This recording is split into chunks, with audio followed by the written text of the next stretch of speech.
On November 12th of 1985, one of the most well-known Christmas fiction books was published by Houghton Mifflin. It revolves around a young boy who boards a magic train and travels aboard it to the North Pole on Christmas Eve. The book is presently one of the most famous examples of trains in popular culture, and which has also spawned its own line of merchandise over the years. Its story has been etched into the childhoods of children from the 1980s and all the way into the 2000s. From its own pages to its on-screen adaptations and audiobooks. Now is the most fitting time of this decade to finally tell its story, which came about from a young boy's fascination with a retired steam locomotive on, of all places, a college campus.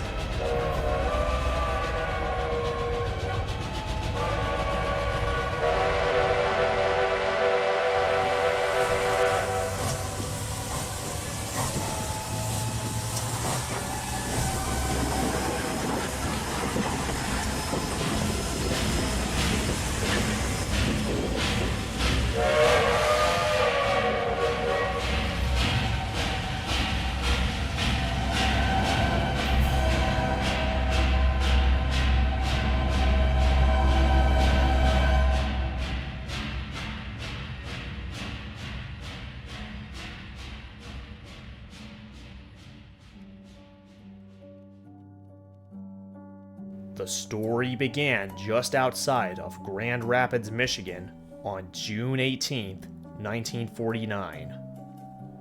Richard Van Allsburg and his wife, Doris Christiane Allsburg, gave birth to their second child, Chris Van Allsburg. Chris's parents were Dutch. His father ran a dairy that converted milk into ice cream, butter, and cottage cheese. Chris recalls being taken there on Sundays to help him make the cottage cheese.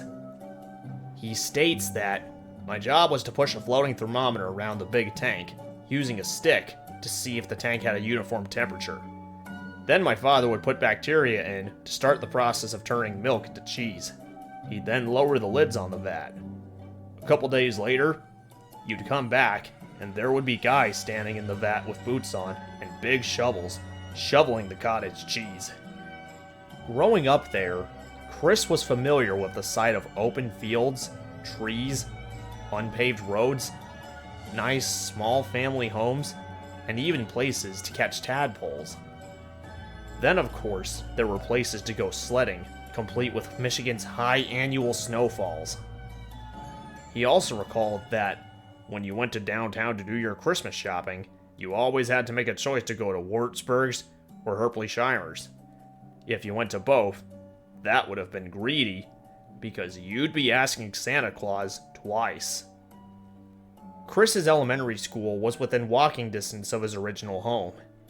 When he finished elementary school, the Allsburg family moved to another home in the Grand Rapids area, where Chris attended middle and high school.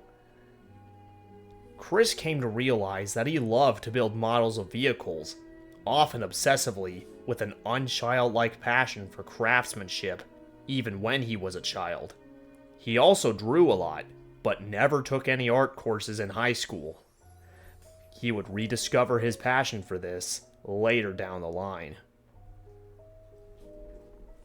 On one fateful day during his childhood, at some point between June of 1957 and possibly the day he would have finished high school, Chris and his father Richard were on the campus of Michigan State University, a 4-year institution located in East Lansing, Michigan. The city is located about 60 miles away from Grand Rapids.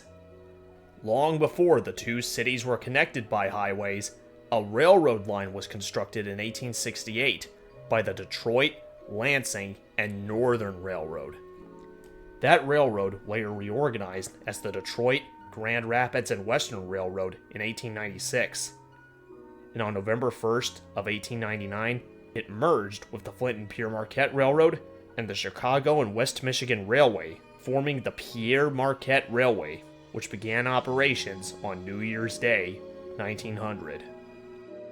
The Pere Marquette's trackage, which was inherited from all three of these railroads, was mostly located in the state of Michigan. Major areas it served included Detroit, Lansing, New Buffalo, and Grand Rapids, among others.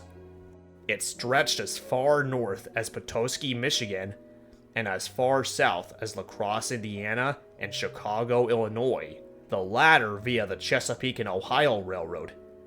And with its ferry services, the Pere Marquette also crossed the border into Canada from Detroit and Port Huron, reaching as far inland as St. Thomas in the province of Ontario.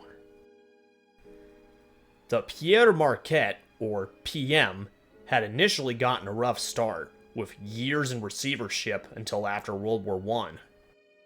In the 1920s, the railway came under the control of the Van Sweringen brothers via a holding company, along with the Nickel Plate Road, Erie Railroad, and the Chesapeake and Ohio Railroad. After the Interstate Commerce Commission, or ICC, blocked the brothers from merging their railroads into one, they sold the PM's controlling interest to the Chesapeake and Ohio Railroad, or C&O, in 1929.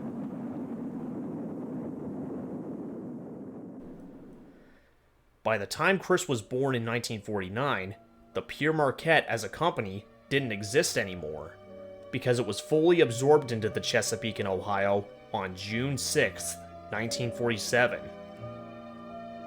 This meant that C&O inherited all of PM's assets, including trackage, railroad equipment, and facilities used to serve customers or service equipment. Chris would often go to Michigan State football games during his childhood. While on campus during one visit, something out of the ordinary caught his eye. Just south of Spartan Stadium, by the roadside, was a big black steam locomotive sitting on static display. Its number was 1225, and on the sides of its tender read, Chesapeake and Ohio. Chris, who was growing up during the final years of steam locomotive operations in his home state, was quickly awed by what he saw. This moment wasn't seen as a major event in Chris's biography, but it was how his most well-known book came to be. Chris quickly noted that the number of 1225 was the day of Christmas in the American date format. This small detail would become pivotal in forming the setting of the book that this locomotive would inspire.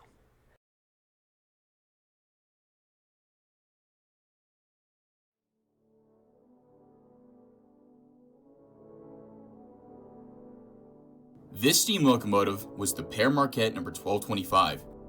It is a 284 Berkshire type, meaning it has 2 leading wheels to guide around curves, 8 driving wheels driven by a series of connected rods to propel it, and 4 trailing wheels at the back to help support the weight of its firebox. 1225 was built in 1941 for the Pere Marquette by the Lima Locomotive Works in Lima, Ohio, rolling out of their doors in October. It was among 12 locomotives of the railway's N1 class. This refers to a group of locomotives built to the same specifications. The N1s were the second batch of Berkshires delivered to the Pere Marquette. Under the PM's form of classing, the N meant that it was a 284, and the 1 meant that it was the first revision of its wheel arrangement on the railway.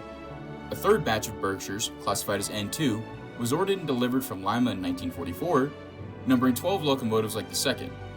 The first Berkshire batch was the N class, consisting of 15 locomotives built in 1937, obviously for the N1s and N2s. In the Pere Marquette's locomotive numbering system, all 3 batches consisting of 39 units total were collectively known as the 1200s, because they were numbered from 1201 to 1239 in the order they were built in. They were the biggest and most radical steam locomotives the railway ever owned. The Berkshires were built in response to the fast freight traffic becoming too heavy for the existing locomotive fleet to handle without the need for double heading. Double heading happens when a second steam locomotive is added to the head end of a train to provide extra pulling power. This was generally done when said train was too heavy for a single locomotive to pull at speed or at all. In the days of steam, the solution to needing two locomotives was to instead use a singular, larger, and more powerful steam locomotive capable of pulling the same train unassisted, and thus, with only one crew, consisting of an engineer and fireman, plus a brakeman. This allowed for more efficient and cost-effective operations, without cutting corners. The largest locomotives owned by the PM beforehand were the Mk1 and Mk2 class 282 Mikado types, and the SF and SF6 class 210-2 Santa Fe's. The Mikados were excellent for pulling freight trains at fast and slow speeds, but the weight of those fast freights was now becoming too heavy for them to manage at high speeds unassisted. Meanwhile, the Santa Fe's had the tractive effort necessary to muscle these trains alone, but they were also slow due to their small driving wheels, which made them better suited to slow, heavy drags. The Berkshires took the best of both, meshing the speed of the Mikados with the strength of the Santa Fe's. They were of a design known as the Van Sweringen Berkshire, which first appeared on the Erie Railroad in 1927. Back in the 1920s, the Van Sweringen Railroads combined their mechanical departments into the Advisory Mechanical Committee, or AMC, who would design locomotives to standardized specifications to be shared across all four railroads. Granted, those could vary from railroad to railroad. While the pure Marquette Berkshire designs, particularly the N1 and N class, were that of an Mk2 enlarged into a 284, they were mostly based on that of the Nickel Plate Roads S-Class Berkshires, which were based off of the Chesapeake and Ohio T1 210-4s, which were based off of the Erie Berkshires. The N1 was used as a basis for the N2s, which the C&O used as the basis for the K4 Class 284s, which they instead called them Kanawhas. A similar design even found its way to the Virginian Railroad.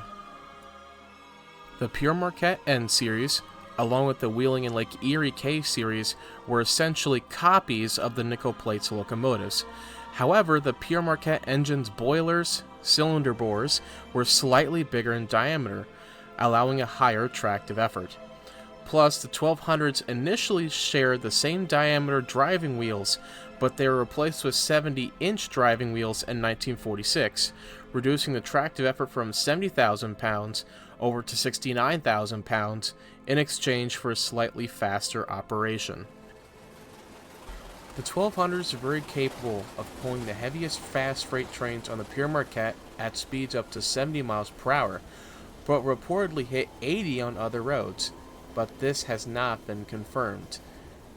Despite being built for high-speed, heavy freight services, the Pure Marquette would only typically run them half of what their top speed was, running them 39 miles per hour across Michigan. Due to their size and weight, along with the bridge and track restrictions, they were mainly usually seen on the Pure Marquette's heaviest main lines, most notably between Toledo, Ohio, and Saginaw, Michigan, and Detroit, Michigan, and Chicago, Illinois, through Grand Rapids, along many others. So then, what was one of these steam-breathing machines doing on a college campus isolated from live rails? In the late 1940s, the Chesapeake and Ohio began introducing diesel locomotives on its former Pure Marquette lines to replace the steam locomotives that were becoming more expensive to maintain and run. Diesels, although not as strong as some of their steam-powered counterparts, were much more efficient and required much less attention to run and maintain. Anybody who's operated and maintained a steam locomotive will tell you that these beasts are very temperamental machines. They spend a lot of time out of service and take hours to start, whereas a diesel locomotive can be fired up basically on a dime.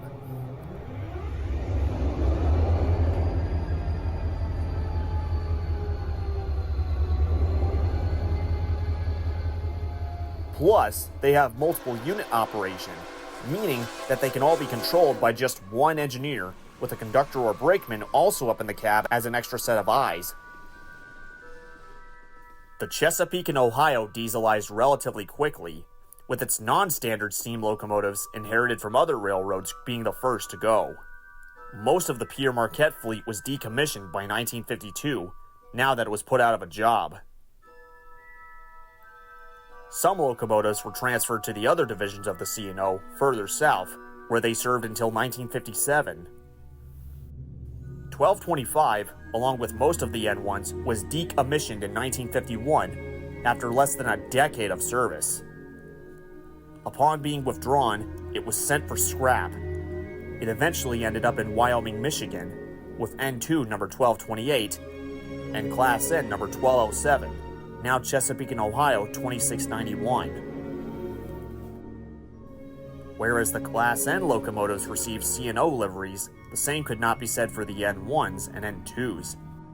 A stipulation in the merger agreement required that any equipment that C&O hadn't paid off had to retain its Pierre Marquette lettering and numbers. This wasn't exclusive to the 1200s.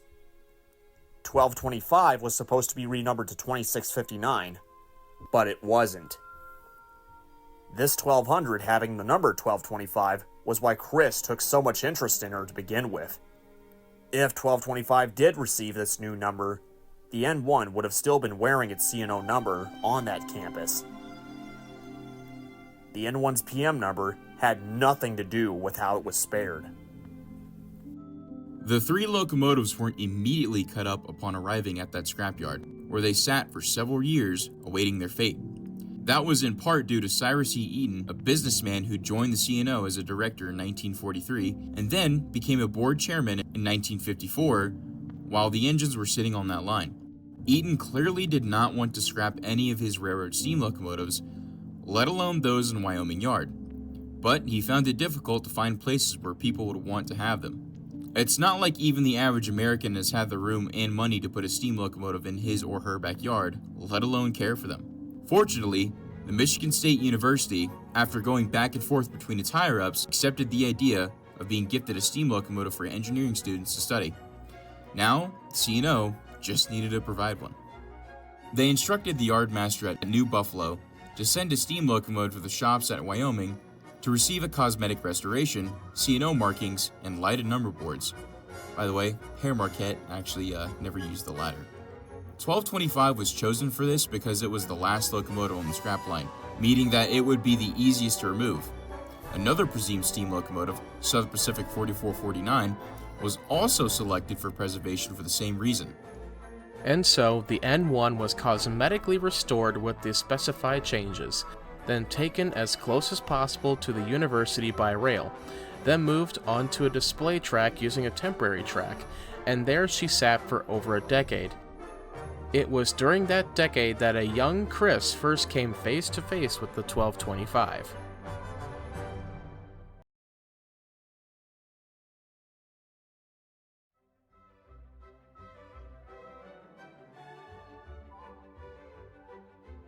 Chris grew deeply fascinated with the 1225. Throughout the rest of his childhood, he would often attend Michigan State football games at Spartan Stadium. There, he would see the Berkshire every time and often played on it. To this day, at age 76, he still has fond memories of doing this. With 1225 becoming a common sight, he'd have no shortage of memories to take inspiration from. When it became time to figure out where to go in life after graduating high school, Chris would enroll in the University of Michigan, which is located in Ann Arbor, with the vague idea of becoming a lawyer, but he didn't know what he wanted to do. In fact, his application was incomplete. After going back and forth between a few ideas, he took interest in doing architecture and design at the university's art school. The university was hesitant at first until Chris told them he'd studied art privately outside of high school. Their thoughts changed and Chris was admitted into the art school. During his time at the University of Michigan, Chris majored in sculpture, during which he learned bronze casting, wood carving, and resin molding, and other techniques, something that reminded him of building models. In the process, he rediscovered the pleasure he had in drawing from taking a few art courses. It was also during his years there that he met his future wife, Lisa Morrison. Chris graduated with his bachelor's degree in sculpture in 1972, then continued his education at the Rhode Island School of Design, graduating with a master's degree in sculpture in 1975. He also married Lisa the year prior in 1974 and converted to Judaism. The couple would go on to have 2 daughters, Sophia and Anna. After graduating with his master's, Chris set up a sculpture studio. He initially struggled with this and would create drawings in his spare time. Lisa encouraged him to show those drawings to a publisher, leading to his first book, The Garden of Abdul Ghazazi, in 1979. The book won a Caldecott honor in 1980. This would pave the way for Chris's successful career of writing children's books, which were inspired by his childhood memories. By 1984, 4 more books of his were published, all by Halton Mifflin. By that point, Pere Marquette 1225 wasn't on Michigan State property nor owned by the university anymore, as it was undergoing a full restoration to operating condition by a group of volunteers who now owned it in an Ann Arbor railroad shop in Owasso, Michigan. This group, originally named the Michigan State Trust for Railway Preservation, would later be known as the Steam Railroading Institute. The restoration began all the way back in 1971 when a group of MSU volunteers formed the Michigan State Railroad Club to restore the N1 in response to its deteriorating condition and even a few scrap threats. The Chesapeake in Ohio was now part of the Chessie system, which later merged with the Seaboard system in 1986, creating CSX Transportation, which still exists as of today as one of America's 5 humongous Class 1 railroads. At least 5, assuming the you-know-what merger is approved.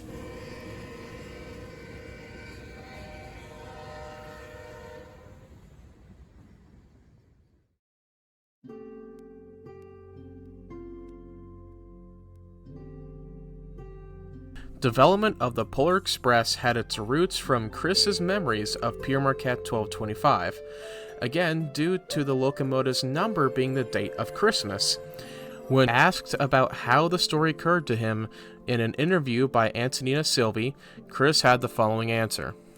I had this idea, this mental image of a young boy who perhaps, while visiting relatives or something, hears a strange sound in the middle of the night. And when he goes outside, it's a very foggy, misty night. He walks through these woods and sees a train standing still, just sitting in this kind of fog. Where is it gonna go? Well, there are a lot of places where a train could go and take a child. But where would a child want to go more than anywhere else? As I reflected on this mysterious train, it occurred to me that it must be a cold night, because the engine's steam is heavy. It might even be winter, maybe some snow is falling. Perhaps it's December, close to Christmas, or even Christmas Eve. Then I asked myself the question again, where would a child want to go more than anywhere else on Christmas Eve? To a casual American, putting a train or locomotive and the number 1225 together would suggest that the said train or locomotive is from a Christmas story, so make further sense that a story like this would come from a locomotive with such a number. The book's plot revolves around a young boy who on one snowy Christmas Eve night finds a mysterious passenger train in front of his house, boards it, and is taken to the North Pole. As Chris puts it, the Polar Express is about faith, and is the power of imagination to sustain faith. It's also about the desire to reside in a world where magic can happen, the kind of worlds where we all believed in as children, but the one that disappears as we grow older. Like he done for his previous book, Allsburg translated his imagination into the very drawings he illustrated. For this book, he used oil pastels, attempting to achieve qualities of the light at night by mixing color complements to bring out ambiguous hues of colors in low light. The children were modeled after those who were neighbors of David Macaulay, a fellow book illustrator who also encouraged him to show his drawings to a publisher that became his first book. David himself became the basis for Santa. As for the remainder of the book, including the passenger coaches, steam locomotive, the tender and the coach interiors, North Pole, etc., Chris relied on his own imagination of what they would look like this to an average person. This would explain why the locomotive seen clearly doesn't resemble a pure maquette locomotive or any Van Swergen Berkshire for that matter. Chris wasn't a train artist, nor obviously wasn't aiming for the same grounded, realistic approach used by the Railway series by Wilbert or his son Christopher Audrey. His illustrations were inspired by the paintings of a 19th century German artist Caspar David Friedrich. He was a landscape artist who created wonderful panoramic views with single small figures in the composition. He used browns and violets to get the somber atmosphere he sensed in Friedrich's work. But regardless, the locomotive that Chris formed on the pages was pulled straight from his memories of 1225 when it resided at MSU. The Polar Express was the easiest book for Chris to write, with only one draft and a few changes to the text. Once Chris knew the train was going to the North Pole, it all came together more like an art of recollection than a creative effort. This gave Chris the feeling that he was the narrator of the story that he didn't make up, but remembered, and the protagonist whose journey we follow. The film adaptation would use this narrative structure to its advantage. And so the final product was published by Houghton Mifflin on November 12th, 1985.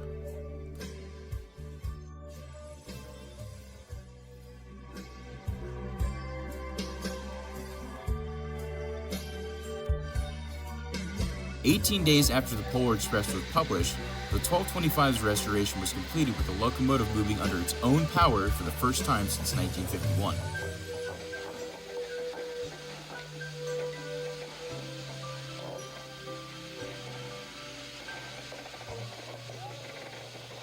Despite some moves around the property during her first few years under steam, in the preservation era, her first excursion wouldn't happen until 1988.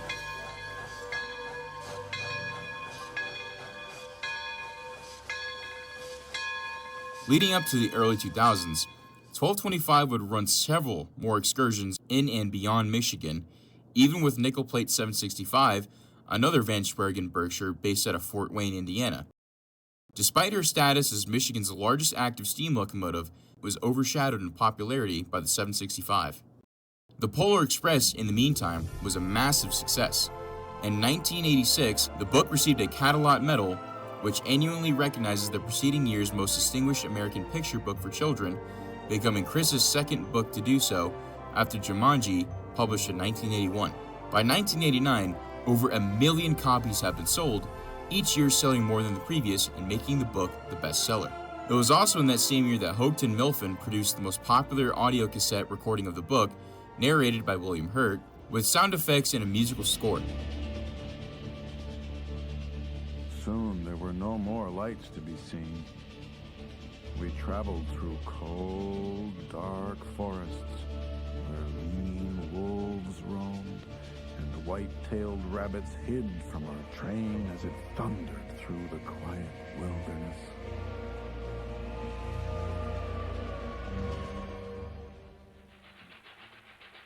All the sounds used for the locomotive came from a vintage audio recording of a Santa Fe 484 number 3759 on a farewell excursion between Los Angeles Union Station and Barstow, California over Cajon Pass in 1959.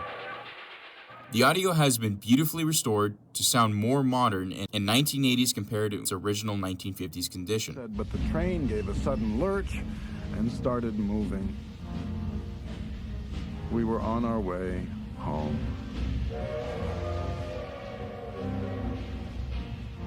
The full audio collection now exists on YouTube, titled The Last Train Out of Los Angeles on the Santa Fe, Los Angeles to San Bernardino. 3759 was initially withdrawn from service in 1953, only to be brought out of retirement for the run. This period of inactivity might explain why its Santa Fe 5-chime whistle was squeaking so much when blown.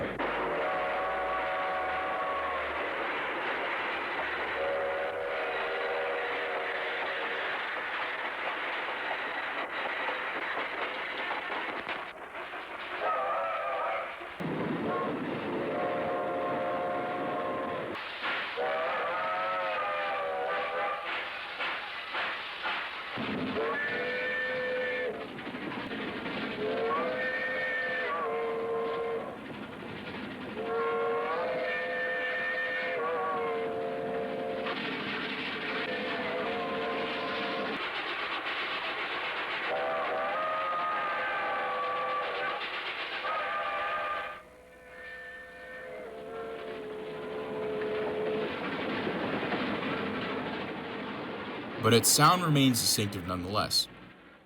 She was decommissioned for the last time after the excursion, ending up in Kingman, Arizona in 1957, where it remains today as a static display. Other audio cassette recordings have been produced ever since, both before and after 2004, but William Hertz remains the most popular in the train community, probably because of the sounds it used. By 2007, the National Education Association listed the book as one of its teachers' top 100 books for children, and was one of the top 100 picture books of all time in 2012, done by a poll by the School Library Journal.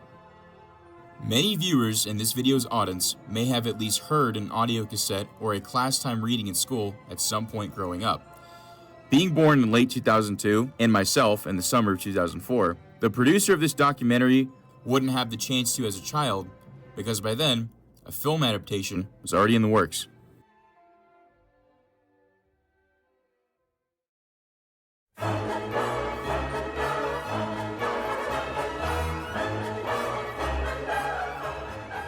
The book was still a Christmas favorite by the end of the 20th century.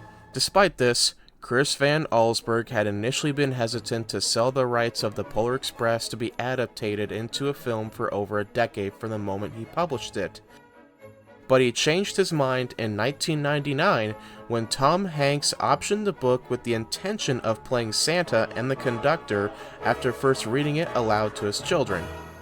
Hanks had been a Hollywood actor since 1980, at the time being best known for his films such as Apollo 13, Toy Story, and Forrest Gump, among many others. Castle Rock Entertainment subsequently greenlit the project in 2000, and by 2002, after many delays, Robert Zemeckis had been brought on to replace Bob Reiner as director and co-producer, and a rewrite was in full swing, with Warner Brothers attached. One of the conditions agreed upon the production was that the film would not be animated, as Chris felt like it would not accurately represent the human characters which he had modeled after. Zemeckis, however, eventually deemed a live-action version unfeasible, and that it would rob the audience of the original book's art style. He also knew that conventional animation wouldn't suit the visuals well, so he decided to utilize the best of both worlds in the form of motion capture to film the movie. As a result, most of the cast played multiple roles both through motion capture and their voices. Tom Hanks alone would portray 6 characters through motion capture, including the hero boy, the film's protagonist, though train fandoms usually refer to this character as Chris, after the book's author, Chris Van Allsburg. Of those 6 roles, Tom only provided the voices to the conductor, Hobo, Chris's father, the creepy Scrooge puppet, and Santa Claus. Several other actors and actresses were brought on purely for voicing characters. The motion capture cast was filmed with motion capture equipment in a black box stage, which would then be animated to achieve the resulting visuals that are now part of the finished product. Their ability to stand the test of time varies from person to person. Some may call it creepy, while others are more forgiving, or just don't get creeped out at all. Motion capture was a relatively new technology at the time. The first feature-length film made primarily from it was released in 2010. Nowadays, the technology is common in the film and robotics industries, having evolved with the times from 2004. The style of motion capture used in the Polar Express was already obsolete by 2007. The film crew took a more realistic approach to modeling the train consist and the architecture, which in the book were drawn from Chris's imagination. Buildings at the North Pole were inspired by an early style of American railroading in the Pullman neighborhood in Chicago, once home to Pullman, a world-renowned manufacturer of passenger coaches that had gone defunct in 1968 as passenger rail travel was plummeting in America. The most famous part of this approach is the locomotive they used. Père Marquette 1225 was Chris's inspiration for the 1985 book due to its number being the date of Christmas, so it only made sense for the production crew if they used the same locomotive for a film adaptation. In July of 2002, Warner Brothers approached the locomotive's owner, the Steam Railroad Institute, to study it. The crews modeled their film locomotive directly from the 1225's blueprints, but they also went one better by collecting sound recordings from the N1 under steam. Indeed, the 1225 was fired up at one point during the production just for them to record sounds from it. They were even willing to give their film's engine a different number, but the SRI had no problems with them letting use the number of 1225. They really did care that much about its attachment to that book. In the final film, however, the locomotive has no visible number. The number 1225 only appears on tickets and on this tunnel portal. 1225 is not directly credited in the film, but the SRI is. Plus, several changes were made to the 1225's appearance in the movie to more closely resemble the book illustrations. The headlight is recessed into the smokebox door, a trait from Delaware and Hudson locomotives, whereas 1225's is separately fitted like most American steam locomotives. The film model doesn't feature flying number boards, which Pure Marquette 1225 and the other Berkshires didn't always have, nor a builder's plate.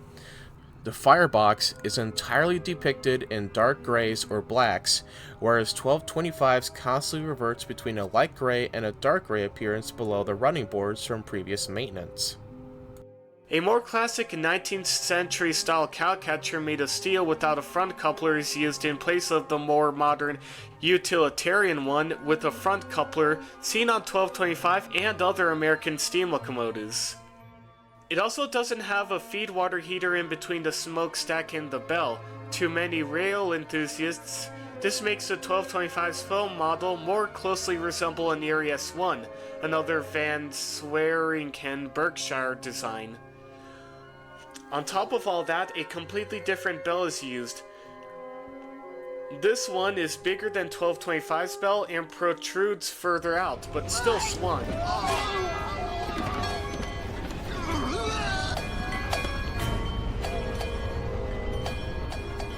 And for a while, the whistle sounds were believed to be directly from Sierra Railway No. 3, an 1891 Rogers-built 460 10-wheeler that has appeared in dozens of movies. Zemeckis had previously utilized it when directing Back to the Future 3, dressed as Central Pacific 131. This also explains why a flux capacitor can be seen in the film model's cab. However, that locomotive was out of service at the time for a 1472-day overhaul. The studio in Railtown 1897 confirmed this, but they are clearly not from 1225's whistle, which is a Nathan 6 chime.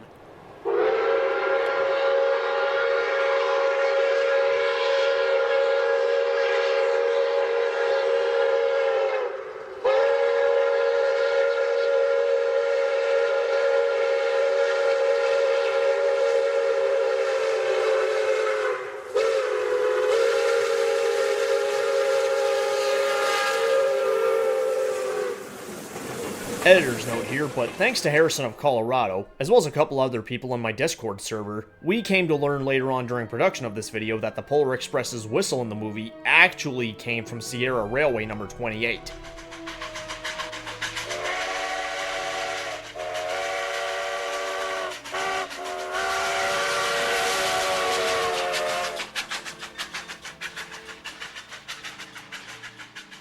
Finally, the real 1225 for a time during and after the film's production carried the Polar Express lettering on the sides of its tender, just like the film counterpart.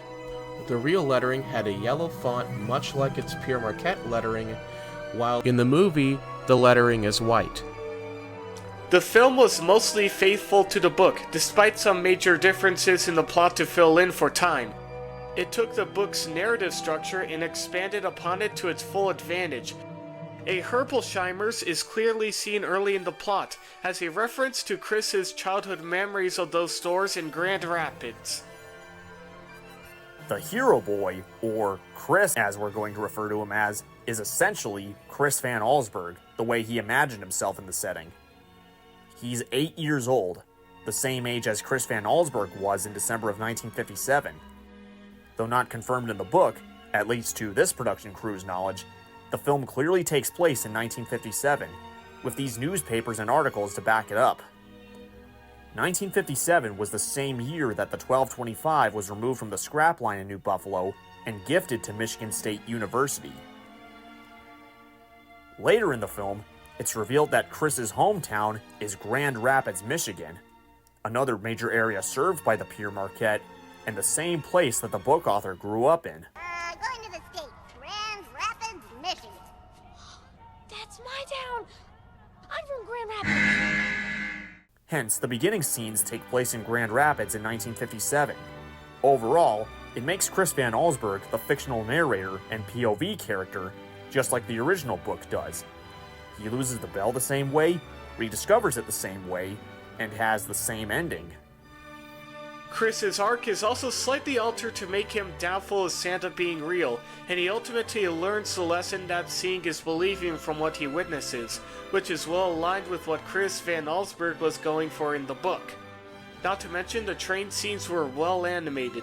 The movements feel so realistic, the sounds are so authentic, especially those from the locomotive because they were recorded from a live steam locomotive under steam. But not just any steam locomotive, the same steam locomotive that was used to model the one we see in the film.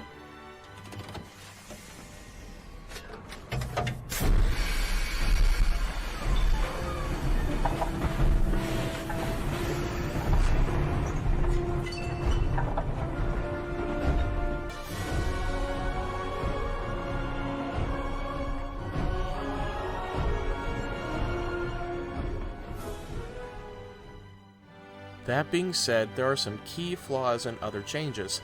The roller coaster scenes and sliding on ice were additions that were clearly out of place with the book, and instead were more aimed to Hollywood action or adventure films. The book had more restrained approach, using gradients to say 2 to 10 times steeper than typical railroad gradients, which are usually less than 2%. Unrealistic, but more train-like. The Lost Ticket is a clearly Hollywood-inspired plot, and the abandoned toy cars out of nowhere. Then there is the biggest offender where the train climbs the mountain like a snake instead of a train. Other inaccuracies with the train can be listed in this video by Train of Thought, a fellow English-speaking train nerd on YouTube. Feel free to check his stuff out, he does great content. Anyways, the North Pole subplot does take more attention away from the train, which is the whole point about the film being about a train and a doubtful boy. Despite the flaws and deviations from the book, the film was also a box office hit, with a relatively good critical response.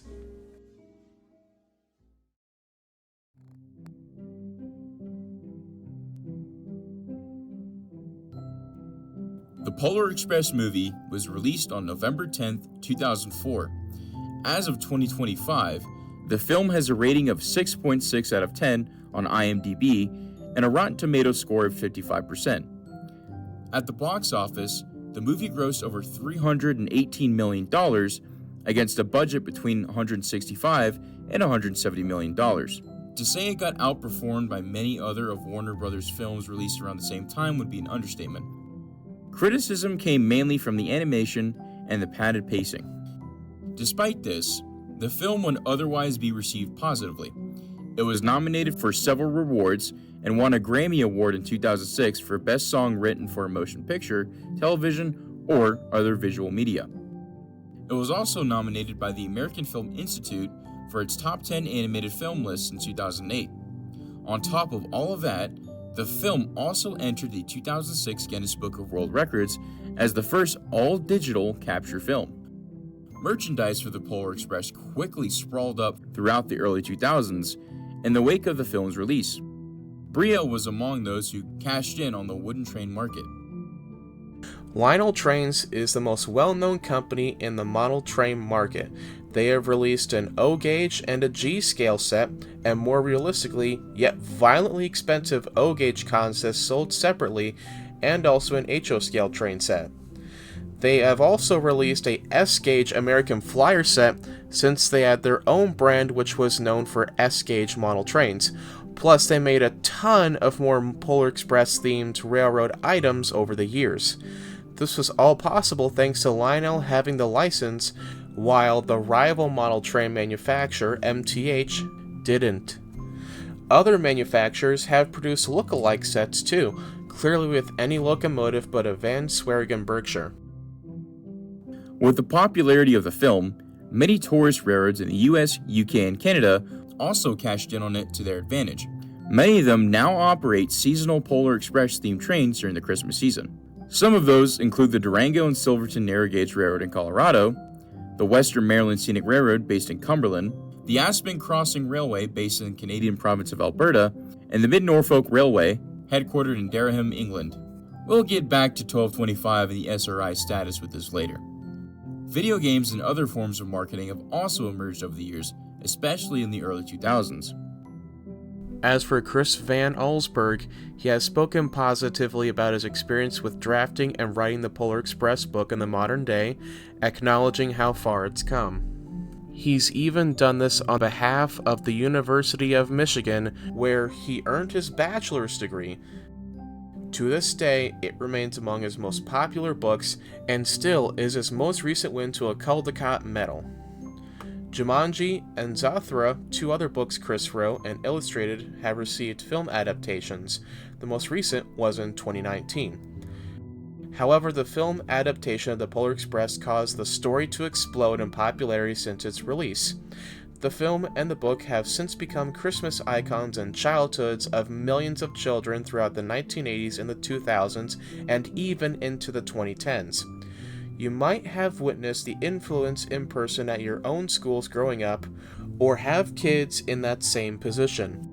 The story being about a train greatly symbolizes the ties that these incredible machines had with Christmas back when they were the mode of transportation used the most in America during the Christmas season to visit family or vacation, and more specifically in the eras of railroading when steam locomotives were the king of the rails.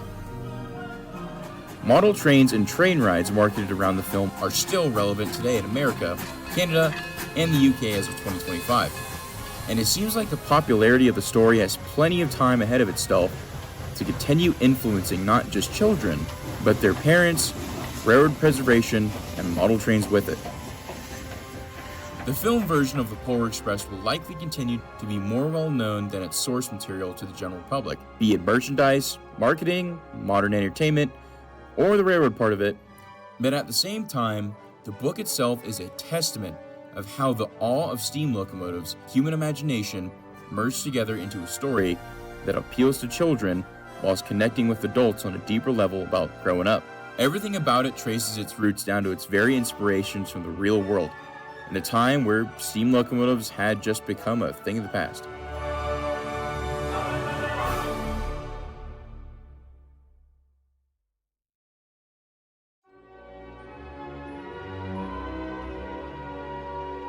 Since 2004, 1225 has been best known as the inspiration for the Polar Express book and its subsequent role in the movie. The N1 is the biggest active steam locomotive in the state of Michigan, still residing at the Steam Railroading Institute in Owasso. The SRI still uses the locomotive to pull excursion trains several months out of the year, but the engine is usually most active during the North Pole Express seasons from November to late December. The track it's utilized is owned by the Great Lakes Central Railroad, with the territory in question consisting of former Ann Arbor and New York Central lines. 1225 is presently one of two Pere Marquette steam locomotives left in existence. The other is fellow N1 number 1223, which is on static display in Grand Haven, Michigan. Her display site sits atop the abandoned remains of a Grand Trunk Western Spur line, which connected with the Pere Marquette main line from across North 3rd Street. That Pere Marquette line is now owned by the Michigan Shore Railroad. 1223 was supposed to become Chesapeake and Ohio 2657, but was never renumbered. She was initially put on display in the city of Detroit in 1960, but was eventually moved via train tracks to Grand Haven in 1981. The remainder of the Pere Marquette steam locomotives had been scrapped by 1961. Ever since the film's release, the Steam Railroading Institute has operated winter weekend excursions with 1225 from mid-November to December. Essentially, these excursions are the Polar Express movie, but in real life, complete with volunteers dressed up as characters from the movie. The excursions operate between Owasso and Ashley, Michigan, and back. From Owasso, 1225, the star of the show, leads the train. A diesel locomotive positioned on the opposite end of the consist leads it back home. Due to licensing issues with Warner Brothers, the operation can't use the Polar Express name, despite 1225 being the very locomotive famed for the book and film, and subsequently being used in both. To compensate, the SRI uses the name North Pole Express. Some other tourist railroads like those previously mentioned don't have these licensing issues, and can therefore use the name. Since 2004, 1225 has been out of action for the North Pole Express season 3 times. First, from 2009 to 2013 for a 1472-day overhaul, then in 2022 for work on its wheels, and again in 2024 when its superheater failed. Fortunately, as of the making of this recording, which is December 17th of 2025, 1225 is now back in service after its superheater and a wheel bearing were fixed. As for the original Pere Marquette rail network, much of it is still around.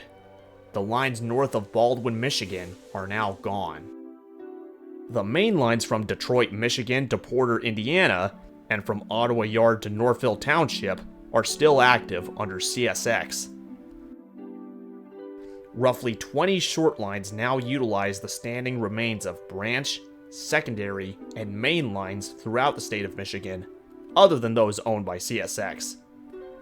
The northernmost of those is from Grawn to Williamsburg, owned by the Great Lakes Central.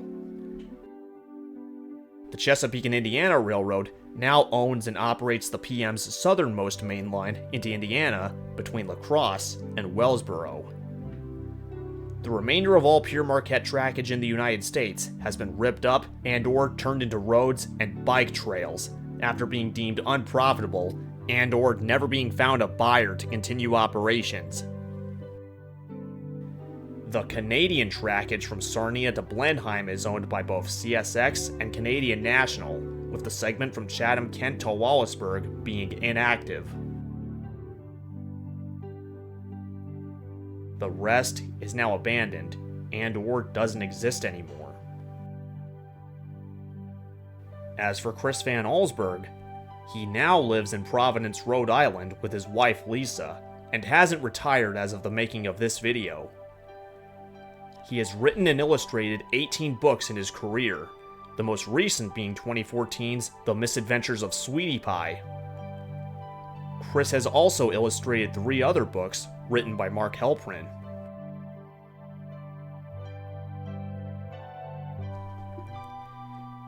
It has now been 40 years, and thus with it, 40 Christmases, since the Polar Express was published all the way back in 1985. With the continued popularity of the movie, inspired train rides on various tourist railroads, 1225's fame from its influence on the book and film, coupled with its significance to Michigan, and the millions who've experienced the story in any form, it continues to stand the test of time. And hopefully, it will continue to do so for at least another 10, 20, or even 30 years. And maybe even beyond that.